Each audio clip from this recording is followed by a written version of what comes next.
Rosie O'Donnell, and your life changed a lot recently. You came out. So to speak, that's what they call it, although... They call it that. There wasn't one person in my life who didn't know this. Like, were you surprised at that news?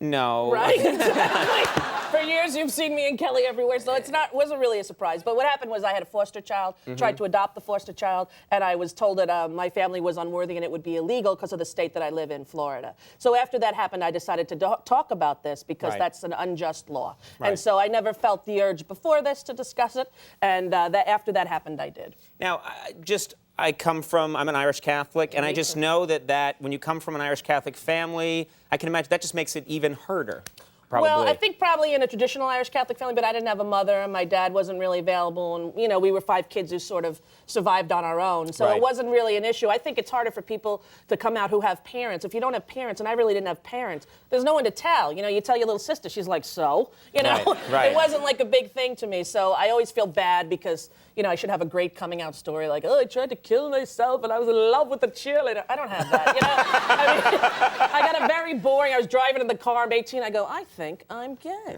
That was it, you know? It was the whole thing right there. Now, how do your kids deal with this if you tried to explain it to your kids, or are they just intuitively good about understanding it? Well, you know, this is their whole life. It's not been a secret to them. They know families are different. But it was funny because Parker recently started playing soccer, and a little boy on his team is not in his class. So the kid came over to play, and they're 6 years old. And I was in the other room, but I was listening. And so Kelly walked in, and Parker says, this is my mom. And Kelly walks out, and I hear the kid go, I thought your mom was Rosie O'Donnell. And Parker goes, well, she is. I got 2 moms. And the kid goes, why? Parker goes, gay. Ever hear of it? So, the kid goes... Was he like, does Parker smoke a cigar now? Exactly. Gay, ever hear of it?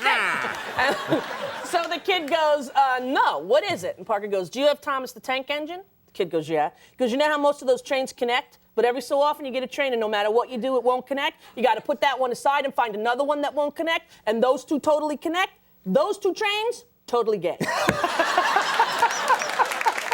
So he understands it in his own little world, you know. Now, I understand recently, and this happened kind of by accident, but you entertained on a gay cruise. Is that right? I did, actually, a few months ago, before the big Diane Sawyer interview. So it was sort of interesting because my friend Greg works at Atlantis Cruise Lines, and Cyndi Lauper was sick, and they had a cruise full of 5,000 gay people, which, you know, means 4,080 very buff, good-looking gay men and 20 fat lesbians. It's pretty much what it was, pretty much. And it was. And so it was hysterical to be on this cruise, too, because to see, like, they have these elaborate fireworks display, and up on the deck you see all the men going, oh, my God, it's chartreuse. Look at that! You know, and all the women fighting with each other. I wanted to light the fuse. No, I wanted to light the fuse! You know?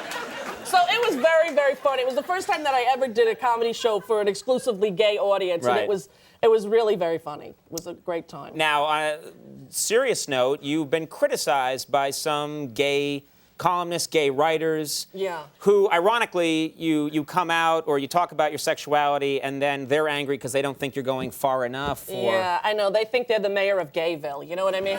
It's like I didn't get to vote for the, you know, queer elections. I don't know when you won anything, but some of the right-wing fascist kind of queer Nazis is what I call them. They were angry at it, and I'm like, you know, what? They're like, well, you weren't really gay on that show. You weren't real. I don't know what I have to do. You know, I have to like go down on Angelina Jolie. Well, I mean, what do I have to do? You know what I mean? It's like,